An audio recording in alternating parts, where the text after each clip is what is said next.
the first thing we're going to talk about is embryo transfer.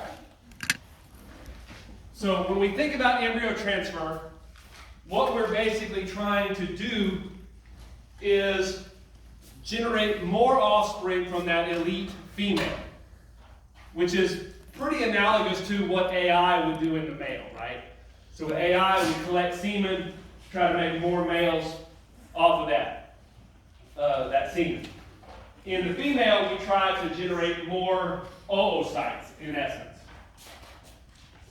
And when we do embryo transfer, one of the things that's almost always understood, although it's not required, is that we're going to do something called superovulation. And what that means is that in the case of a cow, instead of allowing her to have one dominant follicle that's going to give us one oocyte or one offspring, we superovulate them so we get more than one, right? And that number can be anywhere from 2 or 3 all the way up to 60 or 70. So just some nomenclature, some stuff just so you're not kind of confused if you're reading papers or reading about this. Again, normally you'll see this referred to as just ET. Okay? Sometimes you'll see it SOET, superovulation embryo transfer. Again, you can do embryo transfer without superovulating, but we don't do that a lot. You might also see it as MOET, multiple ovulation embryo transfer. This all means the same thing. So just because it's different nomenclature, we're all talking about the same thing.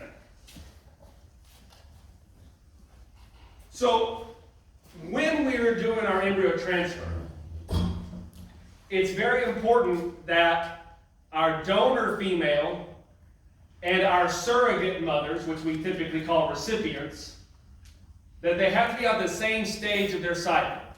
Because we're going to take an embryo from donor mom and put it into surrogate mom.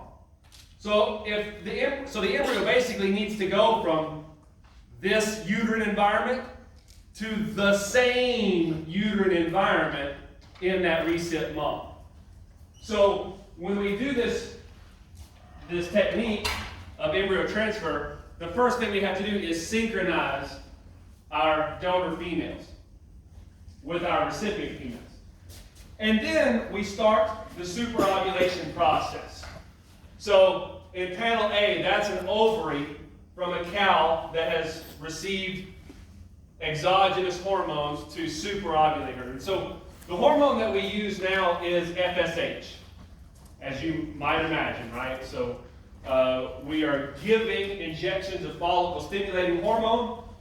And like I told you all before, basically what that's doing is it's giving inhibin a big FU, right? Because the dominant follicle is normally making inhibin, which is going to suppress FSH and cause all the other lesser follicles that have been recruited and selected to die. By giving shots of FSH, we are ensuring that all of the follicles are receiving enough FSH to reach dominance. Now, this recruitment process for superovulation, there's a genetic component to it, right? So I said that, when we do the superovulation embryo transfer, we might go from 2 to on an extreme 60 embryos, right? Normally it's going to be more like 10 or 12, right? But those are kind of extreme. And when you identify females that inherently recruit a lot of follicles, if you flush her again and again and again over time, she will almost always recruit a large number if she is that kind. Or if she only normally recruits 2 or 3 or 4, then every time you flush her, she's only going to do 2 or 3 or 4. And then if you take daughters of them and say, do I want to put this daughter in my flush program? Same thing. Frequently, that genetic component for recruitment gets transferred over. So as you're working to build an embryo transfer program in your herd, this kind of knowledge can help you increase your numbers, right? So instead of averaging 6 embryos per donor female, you can get those numbers moved up to 7 or 8 donor females just through selection of females that respond well. So we've given this donor female FSH. We then, and this is a very big distinction as we go from talking about embryo transfer, which we're talking about now, to in vitro fertilization, which we're going to talk about in a minute. So when we do traditional embryo transfer, the female gets inseminated. So all the fertilization happens in that female, in the cow in this case. Okay? So normally we use AI. We have a genetically superior male, and we're breeding to them. But you don't have to. If the genetically superior male was literally standing there, you could let him breed her. We just need to get her some semen deposited in this donor female so that we can get fertilization. We then allow the donor cow to be our incubator. Right? So she's in heat on day 0 of her estrus cycle. We AI her or breed her. And then we allow those embryos to fertilize in the oviduct. They develop in the oviduct, and then they make their way into the uterus. And then we go flush them out on day 6 or day 7, depending upon what species we're talking about. And so that's what they're depicting here. In cattle, we insert a Foley catheter, which has a balloon on it, so we can put it up into the uterine horn and inflate the balloon, which basically creates a blockade, so fluid can't get back behind you. And then we introduce fluid in, wash the embryos, and wash them right back out. And then more fluid in, and wash them out. And we just repeat that multiple times while massaging the uterus through the rectum to basically wash or flush all of our embryos back out. And this recovery of the embryos, this is one of the things that's like very technician dependent, right? So being able to get all of them out has a major technical component. Yeah. So did you say insemination happens in the donor? In the donor, yeah. The surrogates, the recipients, we don't do anything to them, because if they got pregnant, right, and then we threw an embryo on top of them, that would be really, really bad, right? It has happened. When you've got like 20 surrogates in a pen, and there's any other males around, males can do destructive things to get to females in heat. And so, yes, I have heard and I have seen, unfortunately, walk out to the pen in the morning, and there's your pen of recips, and there's a male standing in the pen, probably grinning from ear to ear on the inside anyway. So, but normally what we would do is we would use some type of teaser or heat check system to identify, okay, these recips are all in fact in heat at the same time as our donor, so that we know that they're synchronous. So once we recover our embryos here on day 7 in the cow, then we are going to transfer them into our surrogate or recipient female. And it's important to realize that we have to go in and check the recipient to determine if she is in fact going to be a good candidate to receive the embryo. So if this is day 7, what should I find on the ovary of our surrogate female?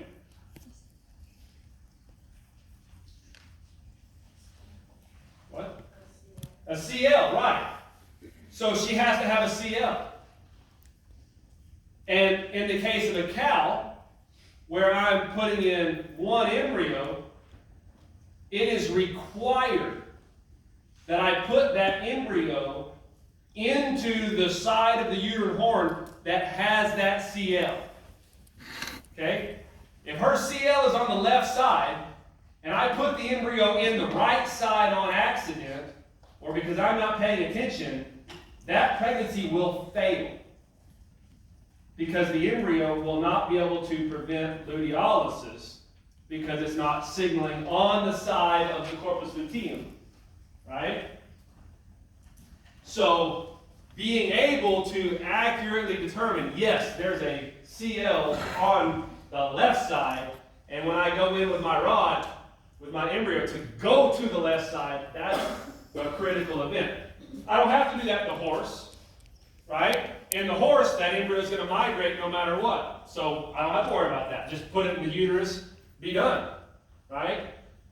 Sheep and goats, these are all surgical procedures or laparoscopic. So I'll go in with my scope and I'll go through her abdomen and I'll look at each ovary. Oh, okay, there it is. I'm going to put it on the left. And so that's required. That's why transferring embryos is a little bit more challenging than AI. Because we have to be able to decipher that. Now, we typically used to do it without palpation. Just go feel for a CL. You can still do that. A lot of guys still do that. But you can also do it by ultrasound as well.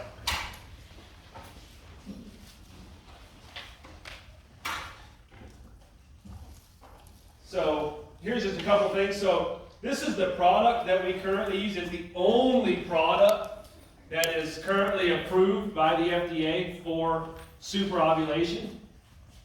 It actually just got FDA approved, I think 3 years ago now.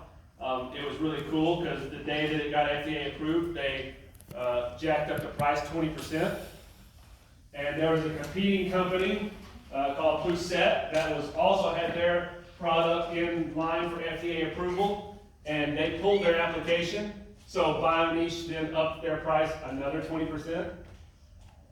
So this is a quite expensive product. Right now, that box of Faltropin, which will, that's 20 mils, and to flush a cow, we're going to use somewhere between 13 and 18 mils, depending upon what she is. And that box is going to cost us about $230 to do one cow. So, or 1.3 cows, maybe. So it gets quite expensive to do this procedure very, very quickly. When we do this, don't pay attention to the amounts, okay? This is just for illustration purposes. So don't think, oh, I'm going to go flush a goat. These are the amounts I'm going to give. So this is a standard superovulation protocol, though. And what you'll see is that I'm giving a lot of shots, right? So I start, I give a shot in the evening, and then another shot the next morning, and that same evening, and the next morning. And so there's 8 injections of FSH that I have to give to superovulate this female. So it's a lot of work to do this. It's a lot of work, it's a lot of stress. We don't flush a lot of white-tailed deer because it's hard to give a white-tailed deer 8 shots in a row, right? So, because they have to be fairly calm. By the last day of flushing, or the last day of shots, I mean, most of my donor females are like, screw you, I don't want this shot anymore. They're tired of it. But notice something. On day 1, the dosage was 1.5 mils. On day 2, it's 1.25. On day 3, it's 1.0. And on day 4, it's 0.75. So, why is the dosage decreasing with time?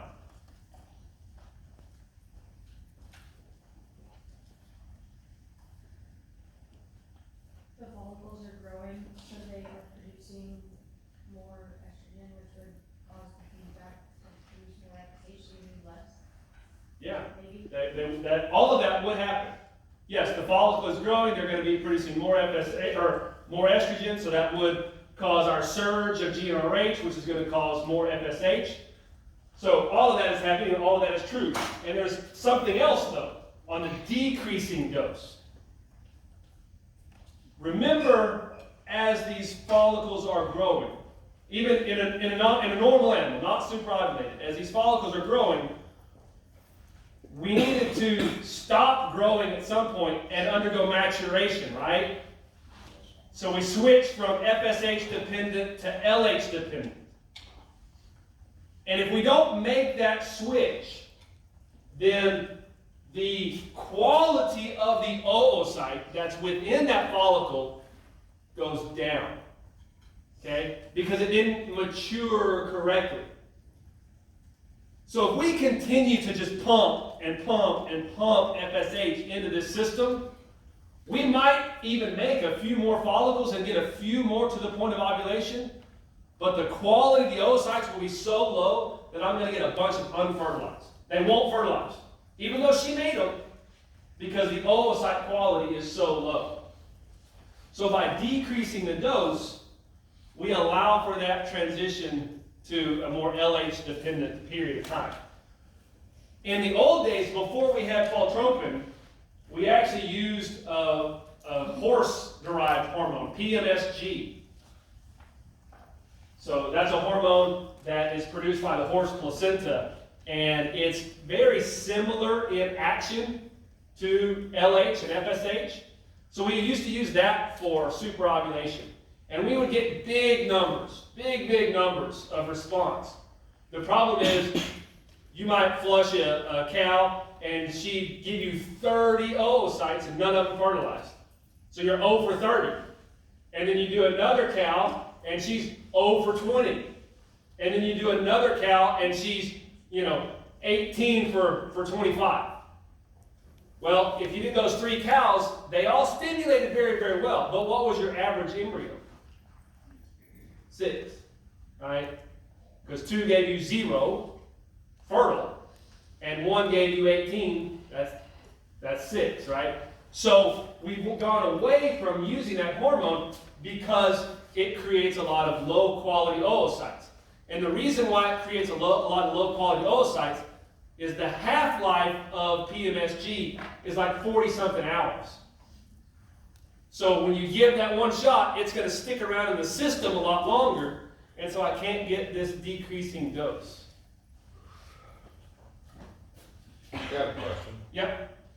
What's the possibilities of mixing the two together to lower your cost of the FSH there? Who said PMSG was cheaper? So it's not. There's no commercial source of PMSG in the United States, and so people would smuggle it in and stuff like that. So it's also hard to get. So there are protocols that do that they put in just a little bit of PMSG. What they're trying to do actually is use it more as a GnRH to cause it to ovulate. But what I talked about having more females that goose egg, give you 0, it still happens to them. So, all right. These numbers, they change, okay? So, as example, I flushed a ewe one time, and flushed her, and she gave, the first time I flushed her, she gave 18, and not a single one of them were fertilized. Okay? So I was like, okay, she clearly stimulates to the drugs, but can't get them fertile. But you don't know. Like the first time you flush anybody, you don't know what's going on. Maybe the semen didn't live long enough, so we got to try it again, right? So we did it a second time. The same scenario. She made a bunch, didn't fertilize any of them. So the third time we flushed her, after we have enough data to start making decisions, we cut her dose. So instead of giving like 1.5 for that first shot, we gave 1.3. And so we cut her dose on each of those shots. And lo and behold, that time she was 7 good embryos on 7 follicles.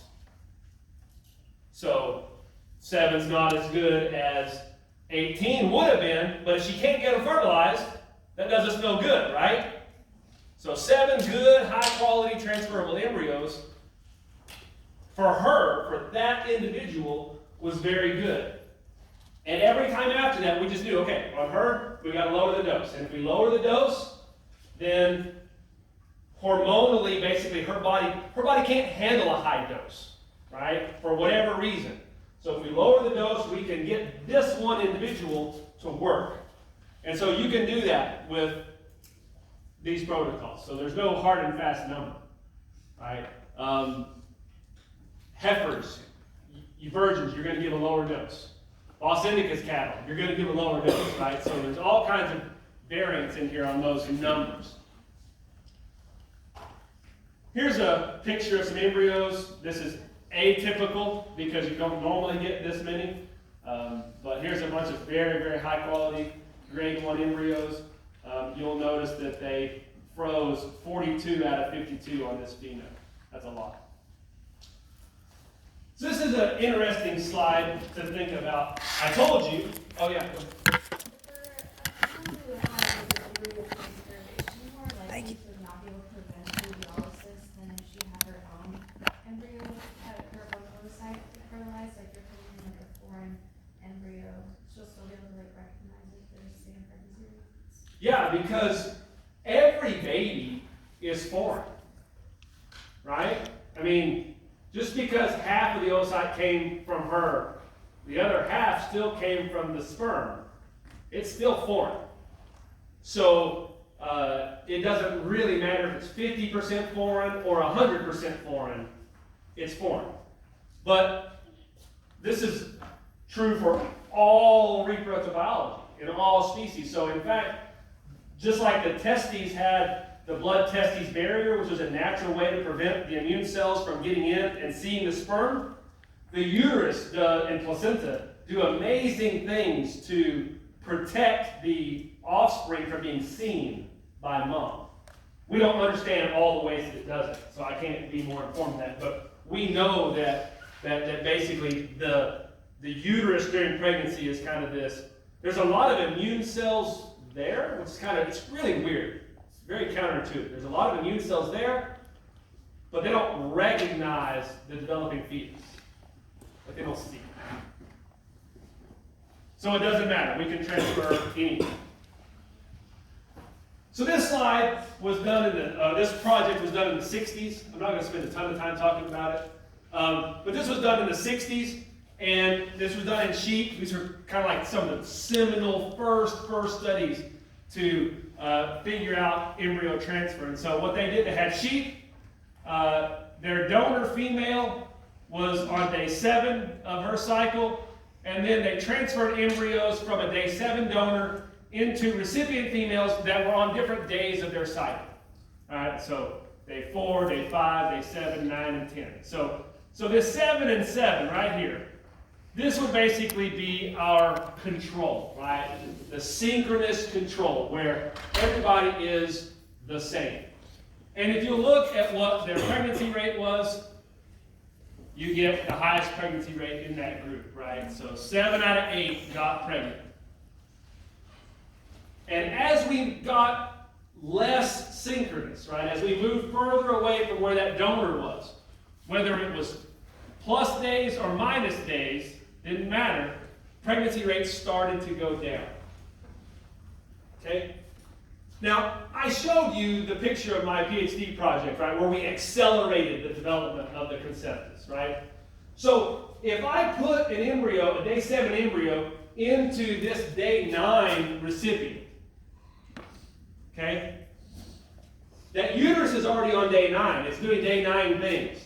That embryo will punch the gas pedal, and it will accelerate and grow really, really fast for a little while. But there's a limit to that capability, right?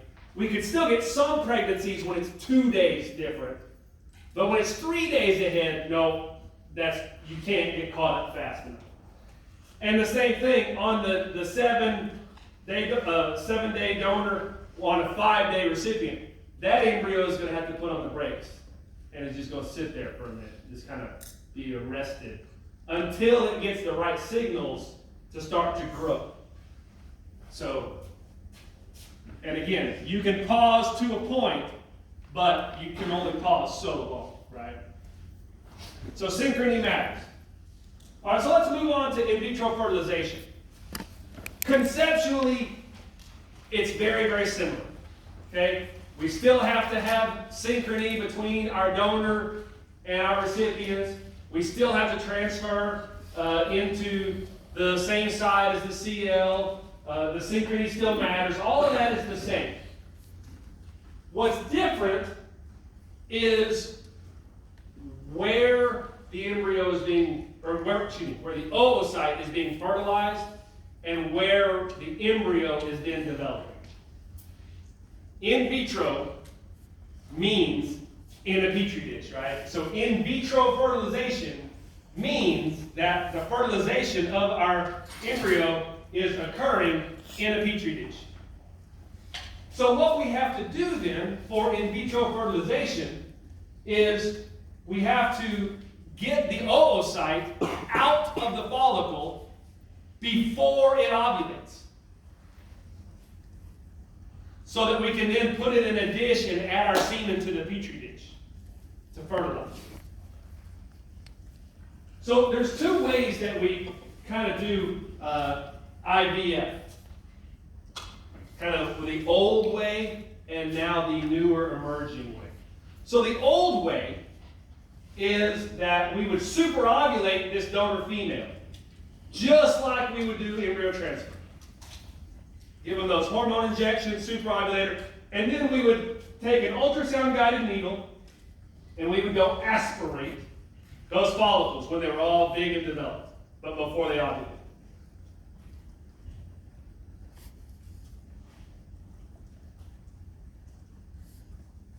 The new way, and that still happens, we still do that. And like any IVF that they're doing on sheep or goats, it's still that way. The newer way that's being done in cattle is now basically hormone-free. We don't have to give those FSH injections. But we have to go aspirate the follicles earlier in the process. So when we're given the FSH, we make all the follicles dominant, right?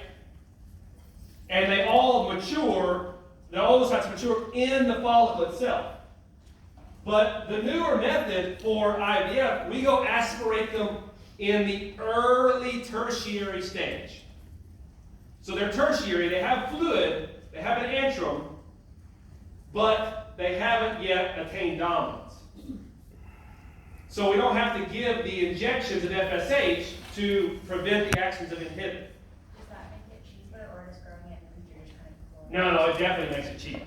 It definitely makes it cheaper to not have to give those meds, because that petri dish costs us like 50 cents, right? And the media that goes into it costs us another $3. Yeah, but you have to have the lab no matter what, right? You have to have the lab no matter what, because if I wait until if I give the injections and I aspirate on when they're all dominant, I still need the lab. I still have to fertilize them. I still have to incubate them. That part didn't change. So what did change though, and why did the technology advance? Right? Because it's the new way. So theoretically, it's advanced. Let me keep going, then I'll answer the question. So, by not giving the hormones, we do two things. Number one, we make it cheaper. Number two, because I'm not giving this female hormones, I can do the process a lot more frequently, because they don't get refractory to this massive slug of hormones that I'm giving. So we can aspirate this donor cow now. If I do the new method, we can aspirate her every 10 days. Just like clockwork. Every 10 days. Go in there and collect. Aspirate. No hormones required. All I'm doing is following her natural ways. And I'm just going in and I'm harvesting these oocytes before they would undergo a treatment. Okay? That's all I'm doing. It's like a rescue mission. She naturally has her waves, and then atresia would happen. All I'm doing is going in before atresia and suck it out. Now, what had to happen to make that possible is that we had to develop a media that would allow us to mature that oocyte in the dish. Because in the old way, it matured in the cow, and then we just pulled it out and fertilized it. So the new way takes one more day in the process. One more day. So we aspirate it, we need 24 hours to mature it. Then we add the sperm and fertilize it. So it adds a little bit of time to the process, but because it's hormone free in essence, I can do it a lot more. And it's all trade-offs. Okay? The efficiency of getting them to mature in the petri dish is low.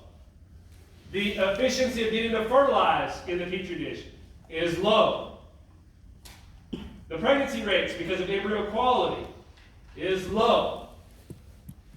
But if I do it every 10 days, I'm just overwhelming the system, right, with just numbers, right, just sheer numbers. I'm just making them all the time.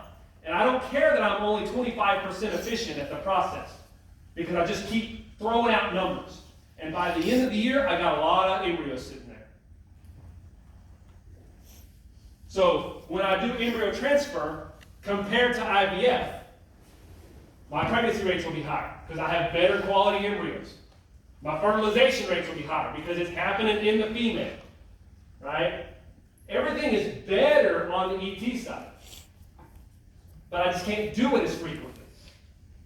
And it costs a little bit more on that. So as efficiency picks up with this technology, with IVF, it's going to just become more and more routine. But the efficiency has to get there. And that's just a matter of doing the work to figure out what needs to be in this media, right? The oviduct clearly can grow better embryos than my petri dish. Why? What's in that oviduct that's not in my media? If I can figure that out, and I can add it to my media and make my petri dish more like the oviduct, then I'll get a better system. Grace, did you still have your question? No, you answered. Okay. All right. Very quickly, because I'm going to run out of time. So, regardless of whether we're doing regular embryo transfer or IVF, one of the things that we like to be able to do is freeze the embryos. Cryopreserve the embryos, just like we cryopreserve the sperm. This is especially necessary if we're doing IVF every 10 days. Okay? Because you're making embryos every 10 days. But you don't want to have calves born every 10 days. Right? That doesn't make sense from a production standpoint. We're trying to hit a window. So you have to be able to freeze the embryos and bank them away. Okay? And so there's two methods that we typically use to cryopreserve embryos. The first one has a really cool long-ass name called the controlled time temperature descent method. And basically what we do is we add a cryoprotectant to our embryos. In the sperm it was glycerol, right? We added glycerol. That caused the sperm cell to displace water, so it shriveled up like a raisin. Doing the same thing here with the embryos. Adding either glycerol or ethylene glycol, those cells will shrivel up, then we freeze it. With the controlled time temperature descent method, basically the freeze process is very regimented. We go down 1/2 degree every minute until we get them cold enough to plunge them in nitrogen. Okay? And so the pro on that is we have less toxic cryoprotectants, but the downside of this is we do get ice crystal formation. So some of our cells are going to die, which means our pregnancy rate on frozen embryos is lower than our pregnancy rate on fresh embryos, by maybe like 10% or so, depending upon how good you are. Could you do a combination of No, not yet. Maybe someday. So the newer method, which isn't used very often, especially in cattle, because it's a pain in the butt, is vitrification. So vitrification is solidification without ice crystal formation. Okay? And so, obviously, the benefit of vitrification is we don't get ice crystal damage. But to allow for vitrification to proceed, we have to put such high levels of cryoprotectants in there that they become toxic to the cells to some degree.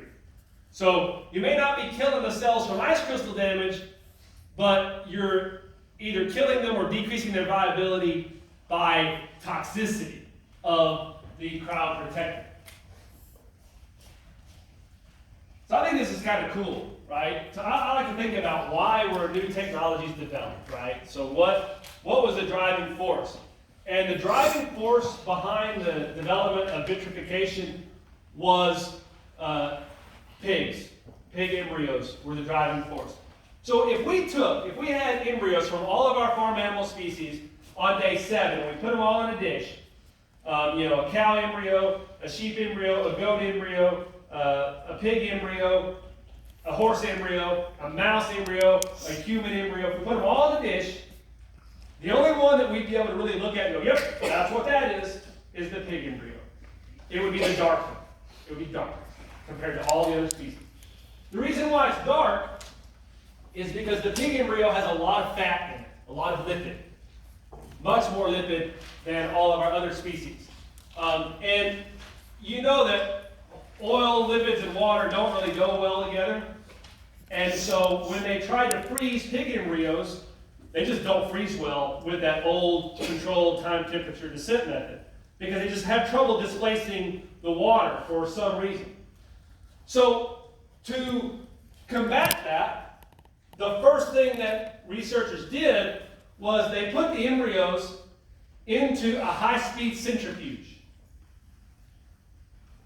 And they just spun them so fast that the fat literally comes flying out of the cells. So if we look at these embryos, panel A and B, those are not like two cellular masses. The dark mass is the fat that got centrifuged out of the cells that are in the bottom. Okay? And then after you did that, they could freeze the embryos in the old method, that time temperature descent method. But the pregnancy rates still weren't great. As you can imagine, right? Because why did those pig embryos have all that fat in there? They needed it. Yeah, we don't know, but clearly they needed it for something. So it didn't work. So vitrification was the solution to this. And now they're trying to apply vitrification to other species to see if it's advantageous. Here's an embryo freezer, no big deal. All right, embryo splitting. This is kind of a slightly more advanced technique. You can do this on either normal embryo transfer embryos or IVF embryos, either one. And the objective is to just make more babies, right? If I make one embryo and then I split it in half, I have the potential to make 2. All this is obviously done under a microscope. So you take your embryo, you stick it to the bottom of your dish, align it with your blade, and then you just slice it. And now you have identical twins, right? That's how we could make identical twins. We do this, I've done this for my research because I want to make twins that I can study in 2 different uterine environments. So you can do it for research purposes. Again, if the efficiency is good enough, you can also just do it just to make more babies. But remember, when I cut it in half, I just reduced the number of cells by 50%, right? And those embryos have to grow fast enough to produce, in the case of the cow, interferon tau, to signal, hey mom, I'm here, right? So by splitting the cells in half, it makes it a little bit harder.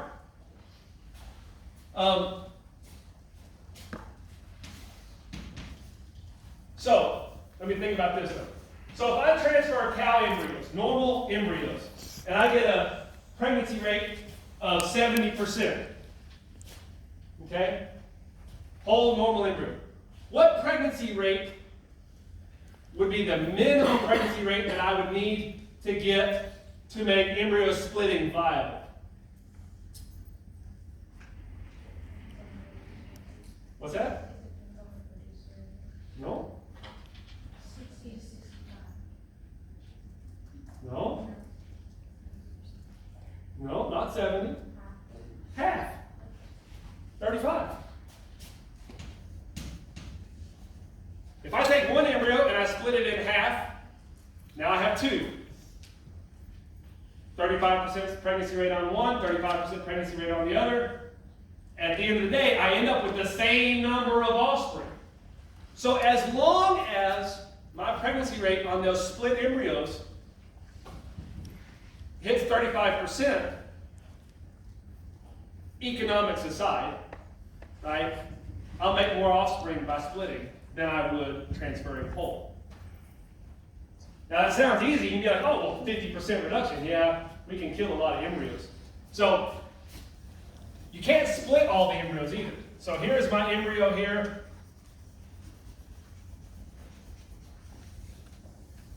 Right? So what kind of embryo is that? What would we call that? What's that? A blastocyst, right. Here's my inner cell mass. Come on, not like Picasso here. Here's my inner cell mass, right? Here's my trophoblast, and here's my blastocyst. So if I wanted to split that embryo, I just do that,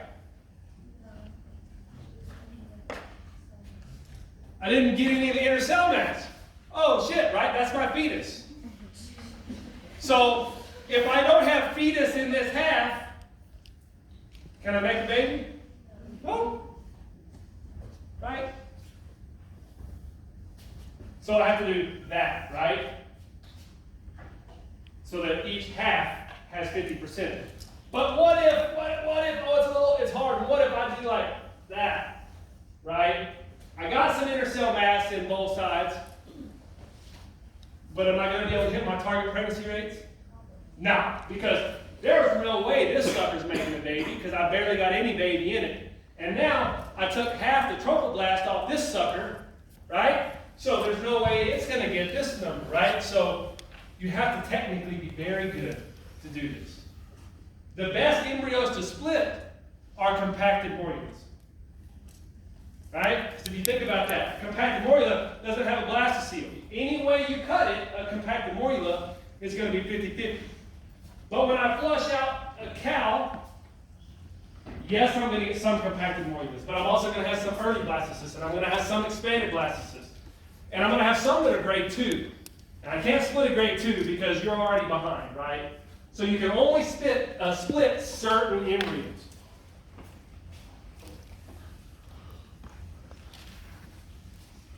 But we can do it. We can do it. The next technique, we've already talked about this. I'm not going to spend much time talking about it. We can go in and genotype. Right? So remove a blastomere early in development, and we could either sex that embryo, or we can determine anything that is related to genes, right? Or we can identify whether we've got a genetic mutation, whatever it might be. So that's a technique that's available. One of my former students runs a human IVF lab down in Houston. And he's like, yeah, we do this every day. Every day. It's just screening for problems. All right. The next thing we're going to talk about, I'm going to skip over these two slides because I don't really care. And I'm going to talk about this right here, which is genetic manipulation, genetic editing, gene editing, however you want to say it, transgenics, all the nasty words. Thank you. So everything we talked about to that point happens every single day. Every day we can do all those things. Transgenics, gene editing, not so much, right? We'll talk about where we are on that here in just a second. But obviously, gene editing is a big thing right now, right? You think about how do we improve sustainability? How do we increase production? Right? Obviously, genetic selection and things help us along the way, but that takes time, right? And so, how do we use transgenics or gene editing to get there? And as with anything, technology is rapidly changing in this world. So these were embryos that were made through the old transgenic method, which was using a viral vector.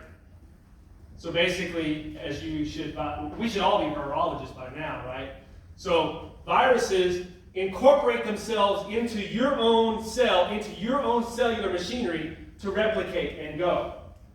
So the old way for making genetically modified animals is to put a gene of interest into a virus and then let that virus go in and infect the cell. Now, we took the bad parts of the virus out, just left the infected parts in there.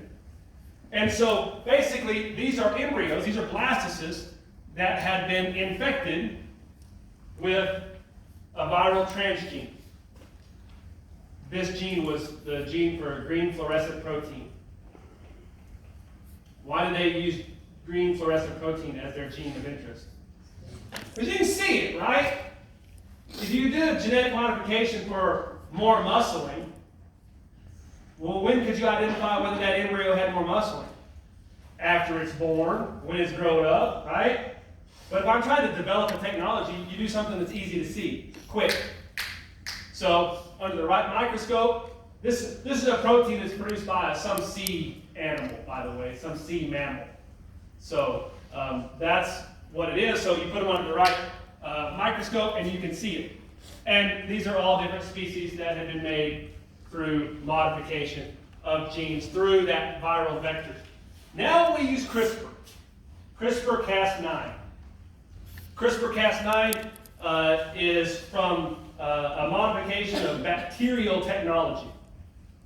It was a way to prevent viral infections in bacteria. Now they've super modified it and have used it to naturally or purposefully edit genes.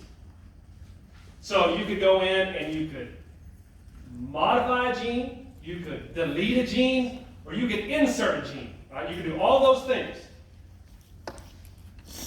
And the technology on that is rapidly progressing. As with anything, they have to get the efficiency up good enough. But once you incorporate the genetic modification, then it's just a matter of putting those animals into a breeding program. And I'm going to run over just a couple minutes, but I promise it'll be worth it. All right, so why? What's the application, right? As you all know, society does not like GMO, right? We don't like GMO plants, corns, and wheat varieties and things like that. And certainly, the prospect of GMO animals is even more viscerally offensive. So, what do you do? How do you apply this? So, hopefully you apply it to solve problems. And while feeding people is a problem, right? Shockingly, it's not a very important problem to people. A lot of people in developed countries, right? Because you don't see starvation like you might see starvation if you were in a third world country. All right, so it's not on the forefront of your mind. What's on the forefront of your mind? Climate change, pollution, right? Those are noble efforts that we have to think about if we're in a developed world. And so, because feeding people is not noble, obviously. So what do? Well, we don't like big factory farms because, especially like pig farms, because they pollute, right? So we got 1,000 pigs in this barn, thousands of pigs in this barn, right? They're all pooping and peeing. And we don't have big septic systems like we have for human wastewater treatment plants for people. So what happens is all this wastewater from washing the pigs, keeping their facilities clean, and getting the feces and urine out, it all goes into these big holding lagoons, right? And then some of it, over time, has to make its way either through irrigation systems to fields, But eventually it gets into the waterways, right? It does. It has to. This is a real problem, by the way. This is a legitimate problem we need to solve as animal agriculturalists. I don't want to diminish that, right? We don't need to be actively, polluting the world. That's a stupid, bad thing to do because we need to be here. But we have to feed people at the same time, right? So you see this conundrum. So we have to do it better. Right? We have to feed people better. So why do pigs? So what do we feed pigs, right? So we feed pigs diets that are high in corn and soybeans, right? And so what happens is their feces has a lot of phosphorus in it. And when the phosphorus makes its way into the water systems, we get algae bloom, right? So the algae proliferate. Well, then when the algae bloom, they take away the oxygen from the water, right? Because they're consuming oxygen. And when the oxygen is depleted, what happens to the fish and the amphibians and all the little creatures? They die, right? So we disrupt the whole ecosystem of the waterways because we have too much phosphorus in the system, which allows for the algae to outcompete. Okay? So what can we do? Well, let's try to find out a way to break down phosphorus. The way to break down phosphorus is through this enzyme called phytase. Okay? But pigs don't have phytase. They don't have that enzyme. Cows have that enzyme. Sheep have that enzyme. Other animals that we eat every day have that enzyme. But pigs don't. And so they've made a transgenic pig. They call this Enviro pig, by the way. They've made this transgenic pig that has the phytase gene. So now, as this pig consumes its normal diet that's high in phosphorus, the phytase enzyme breaks down the phosphorus, and so now we have pigs that are excreting low levels of phosphorus in their feces and urine while still making the bacon, literally. So this is that compromise, right, where we solve the problem using technology and continue to feed the world, right? So this pig is not yet approved for human consumption. This is actually the first creature that was approved by the FDA for human consumption. This is a salmon. The bottom salmon is a normal Atlantic salmon. Delicious. Okay? But they don't grow very fast. They're kind of small. The larger one is the genetically modified Atlantic salmon. Bigger. Tastes the same. So what they do? Well, the first question is, well, why is the smaller salmon small? Well, it has a growth hormone gene that turns off about half the year because of water temperatures. Growth hormone produces a hormone that makes you grow, right? It's very intuitive. So the growth hormone gene turns off for half the year, so they have a smaller frame size. Can you say fish have a frame size? I don't know. I'm not a marine biologist. So what they did was they took the growth hormone gene and promoter from a Chinook salmon, which grows big but tastes like crap, into the Atlantic salmon, which grows slow but is delicious. And that's the mix. So this is one of the first to get approved because, not surprisingly, it's salmon and salmon, right? So nobody wigged out about it. Well, I mean, people wigged out about it, but nobody wigged out about it. So this fish we can now consume it. It can only be produced in Panama and British Columbia. Nowhere else. It cannot be produced in the U.S., but we can eat it in the U.S. Why? Because they're concerned about it getting out into the waterways. Okay? Is that a legitimate concern? Sure, absolutely. You can't deny that. You wouldn't want them to get out in the waterways because then if they outcompete the native species, and then something happens, right, environmentally, that could disrupt the ecosystem. So now they've also made a way where they're sterile. So the breeding population, so the way they normally grow salmon apparently is they use natural waterways because they need current. So they use natural waterways that are kind of netted off, right? So if one or two escape, big whoop-de-doo, right? But if one of these escape, that would be bad. So they sterilize them. But the breeding population they can keep in like tanks that are more contained, right? So if you had a big flood, nothing's getting out, right? So there's all kinds of regulations behind what they have to do and how they have to grow these. for valid reasons. All right, last thing, I know, I apologize for staying long. So I pulled this picture off of an anti-GMO website. This fish, right? So they dubbed this guy Frankenfish, and then this was a picture that were advocating against transgenics. Apparently they think transgenics are going to make babies who have lots and lots of legs.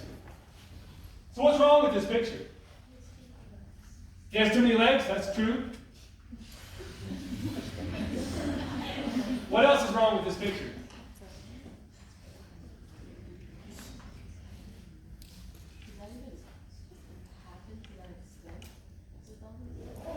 Go to the vet school, walk in their hall of weird shit. Two-headed calves, weird stuff. Y'all are disappointing me. It does happen naturally. Y'all are still disappointing the hell out of me. What's a sheep? Was that? That's right, it's not a freaking goat! Oh, that's a sheep! That's a sheep! Okay, this is the take home. This is the take home. Y'all probably like secretly go out in that nature and be like, that damn Satterfield, he's so picky, he wants you to say the right shit, you gotta use his words.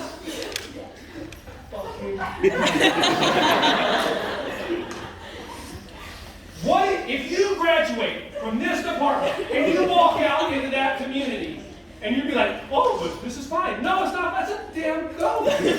No. You have to know what you're talking about, right? You have to know your shit. Because if you don't know, you can't defend anything. And as soon as you post that, you think I'm going to believe anything else you say? Nope. I'm not believing shit from you. Gone. Okay? So you have to know your stuff so that you don't look like an idiot. I would love to meet the person who made that. They would not love to meet me. So I don't give a flip. That doesn't happen with transgenics, right? They're just trying to scare people. That's all it is scaring people. But you got to be intelligent about it, and that's not intelligent. And you have to be critical, right? You have to look at things with a little bit of a skeptical slant. Be like, should I? Let me think about that. All right, peace out. Thanks for staying.